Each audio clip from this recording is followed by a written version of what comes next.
হিমাগার। এই যে সামনে বস্তা রাখা আছে অনেকগুলো। এই হিমাগার এভাবে অনেকগুলো তলা আছে। এই যে সিঁড়ি দিয়ে উপরে যাওয়া যায়।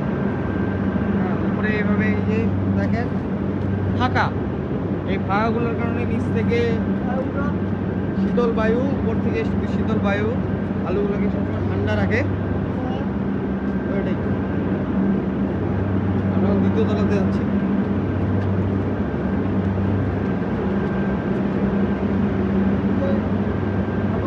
এই যে দেখেন সামনে আলু। হিমাগার অনেক ঠান্ডা, আর উপরে যাবো না, এরপরে আরো অনেকগুলো তলা আছে। এই উপরে দেখা যাচ্ছে কিনা বলতে জানি না, প্রায় 10-15